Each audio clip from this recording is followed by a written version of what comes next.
I'm Rod Jackson. I'm the PC critic for the PanAm Games, and I'm joined this morning by my colleague Jim Wilson from Simcoe-Grey and his constituent Peter Lush, the president of Cedar Run Horse Park in Thornbury. We're here because we all share a common goal: the most successful delivery of the PanAm Games in 2015, with the best interests of all Ontarians first. There's no room for waste, mismanagement, or dubious practices. We're concerned that the tendering process for the equestrian venue was unfair. With that, I'll turn it over to Peter, who will elaborate on his experience with the tendering process. Peter? Thank you, Rob, and thank you, Jim, for this opportunity to be here today to represent my communities and to tell you about what we're about at Cedar Run. My personal horse farm is in the Collingwood Blue Mountain region. Along with Meaford, Wasaga Beach, we are the largest four-season resort area in Eastern Canada. Over the past 5 years, with the help of many friends, I have built the Cedar Run Horse Park in pursuit of a mission statement, to provide a world-class, multidisciplinary horse park in an extraordinary natural country setting, 260 acres of true beauty.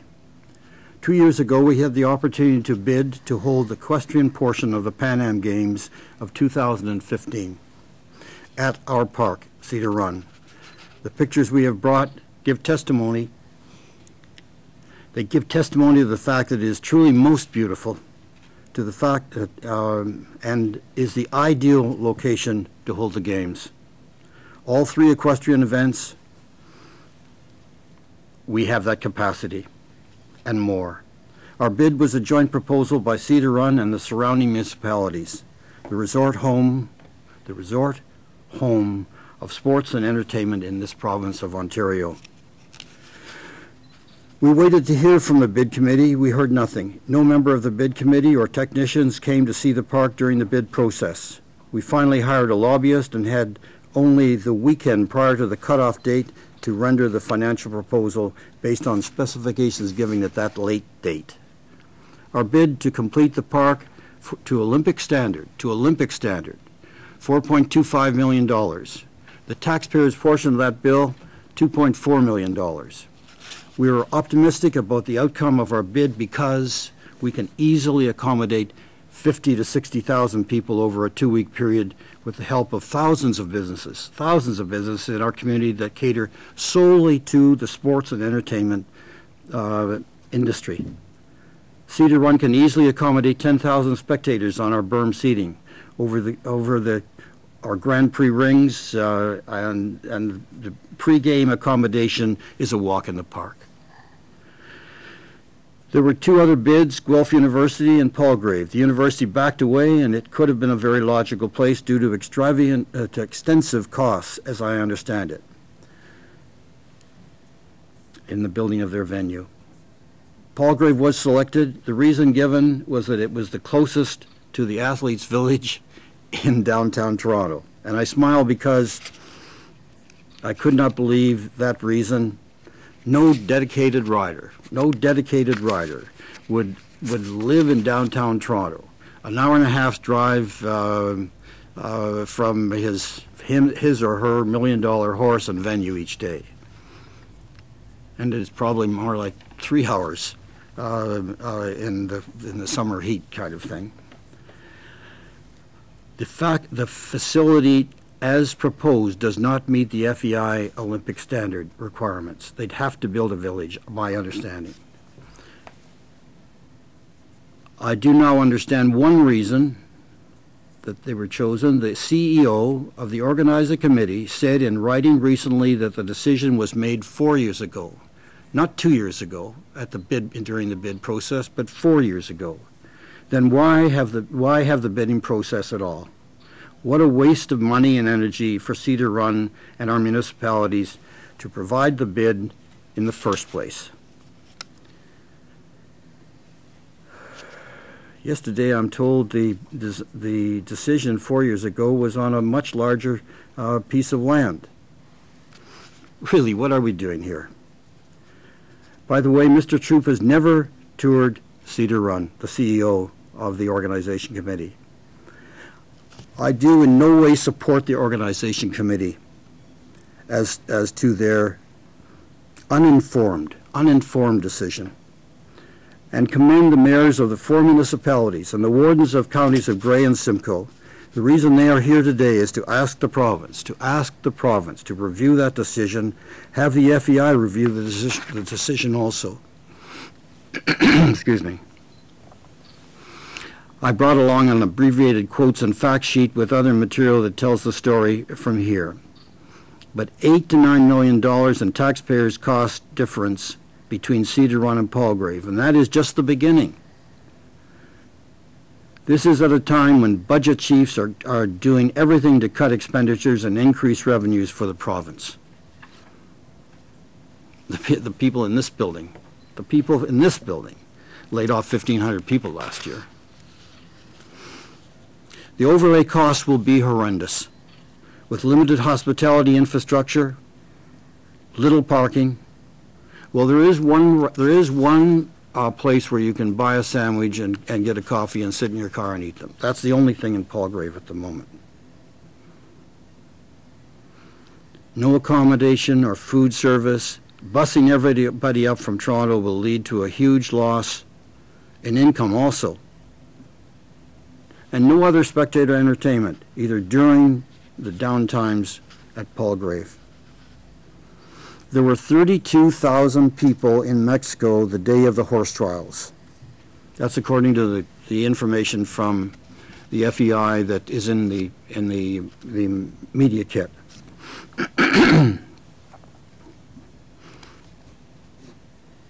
Try busing that many people up from Toronto. They will simply not come. 50,000 people minimum over the 2-week period. And because of our facility in the Georgian Triangle, we can handle 70,000 people over that period of time and more. A great opportunity to give a surge to what is also a difficult industry at this time, with fewer people traveling, fewer people using facilities. I was told by a member of the original bid committee that he did not give a damn about the spectators. He only cared about the riders. Well, I will tell you that we do. We will entertain them, feed them, and accommodate them for one day or a week or maybe even forever. They'll fall in love with us.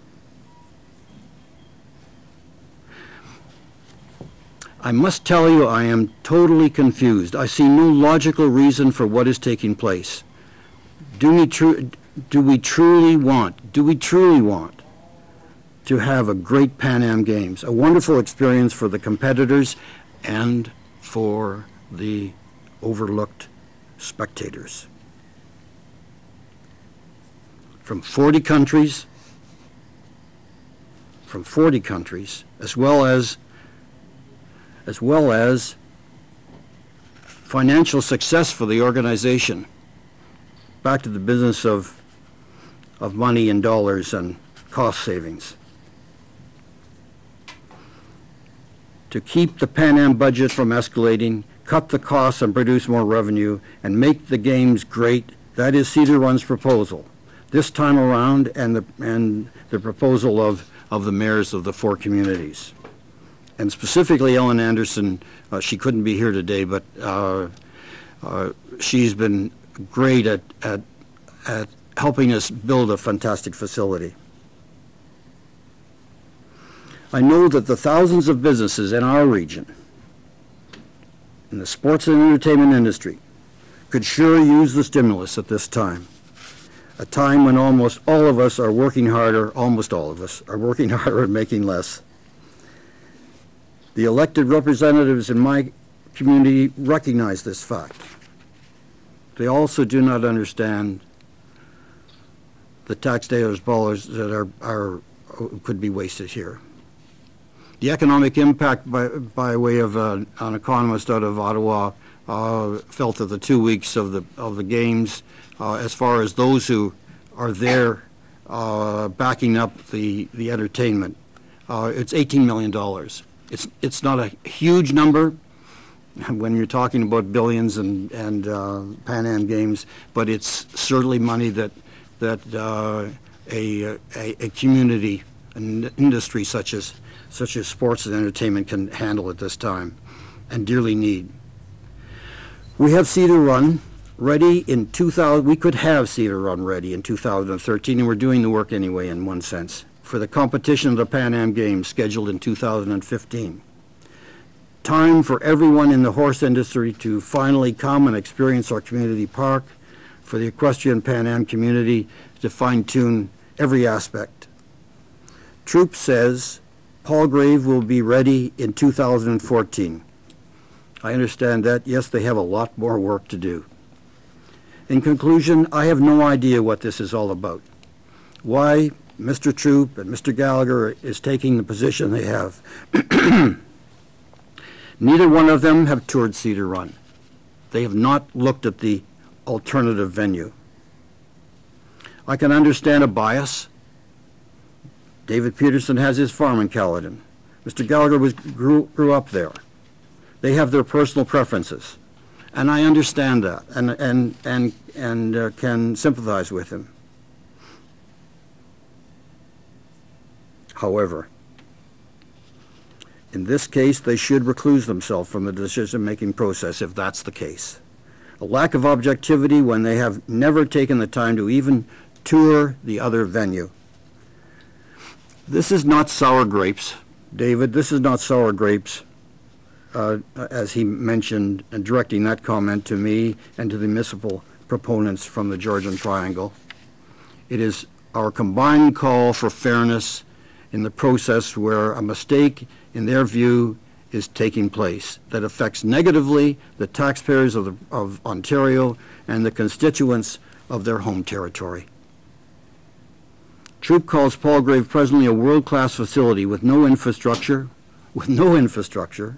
has to be totally renovated. I'm told they must replace all of the footing to the tune of some $750,000.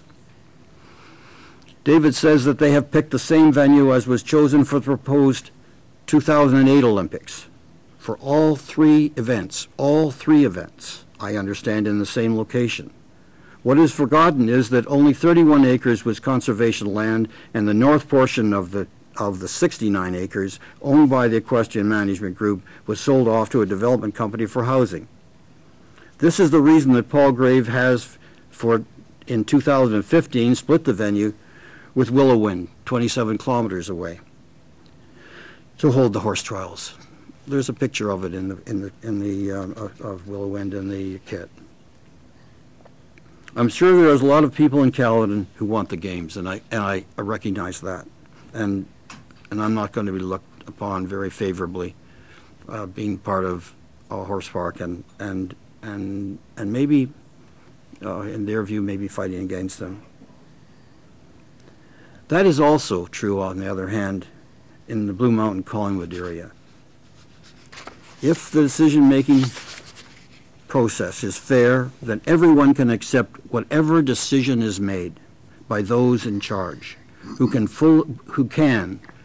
fully objective, well-informed, correctly, and have no conflict. That is all we're really looking for. Palgrave is a good facility, but only in my mind, and only in my mind, a dreamer or an uninformed or the uninformed would say that it should be the home of the 2015 Pan American Games. That is, if they want the equestrian portion of the games to be a success, a great experience for horses, riders, and, yes, and spectators. Let them spend the money at the taxpayers of Ontario's expense. It will still be a bee show. I know I'm not going to ride the buses from Toronto in midsummer traffic. Who knows how long it will really take to get to Palgrave. You and I have both been in that circumstance. I can only suggest that the FEI be allowed to come and make the decision. They are the organization that can say whether the venue could be an Olympic qualifier or not. That is the reason why the best international horses will come, if it's an Olympic qualifier. And they're riders, of course. If they decide against it, Palgrave, PanAm, not being an Olympic qualifier, it will again be a B show. Spectators or no spectators. I'm speaking to the horses now. The footing at Cedar Run is par excellence. We have 16 feet of brick sand, silt sand, and sharp sand on the old shoreline Nipissing Ridge, which is a part of Cedar Run. We've created the very best footing for horses and riders, saving millions of dollars. Every one of you, come and go and ride at Cedar Run. You will find it to be a great experience. Thank you, Peter. You're welcome. We must ensure the PanAm tendering process is a fair, open, and competitive process, as Infrastructure Ontario promises. It's time that the cloaks of secrecy are lifted and the budget and venue plans are revealed. Money is being spent and contracts are being signed without an updated budget. This is unacceptable. Recently, it was leaked out that the PanAm expenditures will only be $20 million over budget. $20 million. Over which budget exactly? And that 60% of venues, they also announced that 60% of the venues will be reconsidered. 60%. We're only a couple years out here. If the government is able to press reset on 60% of the venues to save money, then why not for the equestrian venue as well? An estimated $8.6 million of hardworking Ontario families' earnings are at stake. In a fair and transparent system, we wouldn't be left wondering. It's time for answers. That concludes